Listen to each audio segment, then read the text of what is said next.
Good morning, everybody. Good morning. It's John back with another top 10 video. As most of you probably heard over the weekend, Pokken Tournament is now officially confirmed for the Wii U. And with this release coming, you can bet there will be a lot of new features and potential character additions. We already know the game will be updated soon to include Blaziken and Pikachu Libre in Japan. So just like in Smash Bros, DLC characters is an option.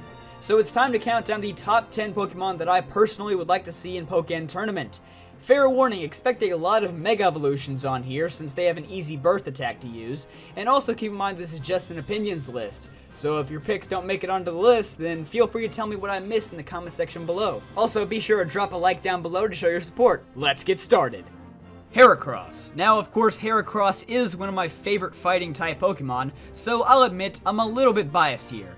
But if there's one thing the current roster has shown us, it's that the developers aren't afraid to include some diverse fighting styles in this game. Heracross is normally a swift and speedy fighter, but assuming that its burst attack will be Mega Heracross, it becomes a bulky yet powerful Pokemon that focuses more on projectile attacks like Pin Missile and Bullet Seed. I just think that Heracross has the potential to give us two diverse fighting styles rolled into one character, and I'm all for that. Kangaskhan. Once again, this choice is heavily influenced by its Mega Evolution.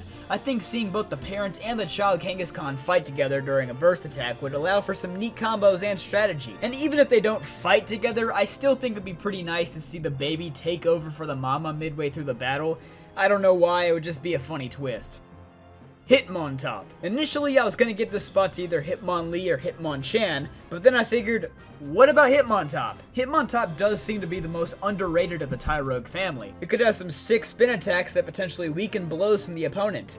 I don't know if that's actually a thing in Tekken or not, and please forgive me for my lack of knowledge in the series, but I'd really like to see a mechanic like that make it into Pokken. Greninja. Wait, another Smash Bros fighter in Pokken? Never! But seriously, why not? Especially if the developers and Nintendo want to take advantage of the already released Greninja amiibo. Pokemon amiibo don't have any uses outside of Super Smash Bros. And Mario Maker, and I know that most of the Pokemon amiibo are as hard as Brock to find besides Pikachu, but it would give a good reason to develop more of these Pokemon amiibo. Heck, I'd love to see amiibos for all of the fighters in Pokken. But for now, we can just use our Pikachu, Charizard, Lucario, and possibly Greninja amiibo for Pokken. Sorry, I know I got a little off topic there, so let's get back to Greninja. Greninja is a very fast Pokemon with the ability to strike physically and throw small water shurikens from afar. If you ask me, that doesn't seem too far-fetched for a fighter in Pokken. And speaking of far-fetched, no, it's not actually far-fetched. It's Golem! I don't know why, but I'm absolutely obsessed with the concept of a slower Pokemon rolling across the stage at a high speed to attack from a different angle. Come to think of it, Donphan could also take the spot for the same reason, but Golem seems like it's steadily becoming a more forgotten Pokemon, and I'd love to see it get a big roll in Pokken. Thunderous Therian form. I know, this is a really odd pick, but like I said, the developers seem to really be striving for diversity in the roster of this game.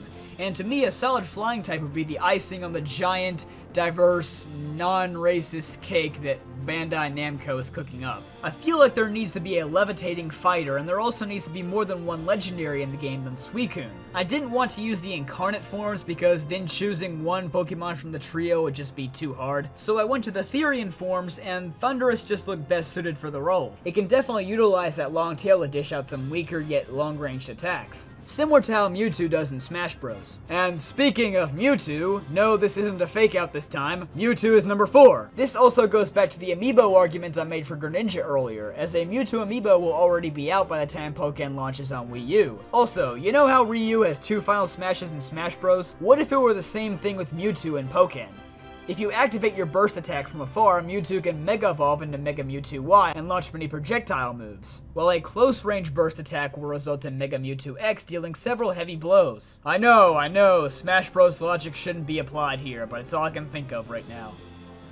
Hawlucha. Many people are already giving up on Hawlucha being in the game since Pikachu Libre's burst attack is Flying Press. But hey, why can't we have 2 Pokemon that have Flying Press? I don't know if that's against Tekken Code of Honor or anything, but Hawlucha is definitely deserving of a spot. I mean, when you see this thing, you immediately think Pokken Tournament. That's all I have to say. Dragonite. Yes, as you can tell, I'm really pushing for some flying types here. Anyway, Dragonite shines because it can pretty much do anything. It can have Dragon Claw, Thunder Punch, Dragon Pulse, Fire Blast, and God knows what else. The possibilities are pretty much endless, and that's what makes me the most eager to see Dragonite and Pokken. Number 1! The most lovable Pokemon itself, Goodra. I mean, for starters, this thing is arguably the most popular Pokemon from Gen 6, and seeing as how we don't have any Gen 6 Pokemon in Pokken yet, Goodra fits the bill. Just like Dragonite, Goodra has unlimited potential in Pokken, with another massive move pool. Its Pokedex entry from Pokemon Y also reads, it attacks with retractable horns. It throws a punch that's equivalent to the force of 100 pro boxers. I mean, come on, 100 pro boxers. That means Goodra has 100 times more reason to be in this game than Hitmonchan, who's already an honorable mention. We definitely haven't seen anything like that from Goodra yet in terms of the games or the anime, so to test if this is true, let's just drop him in Pokken. To be the man, you gotta beat the man. And the man is Goodra. Thanks for watching. If you enjoyed this video, be sure to subscribe or leave a like. And once again, if I missed something, feel free to post it in the comments below.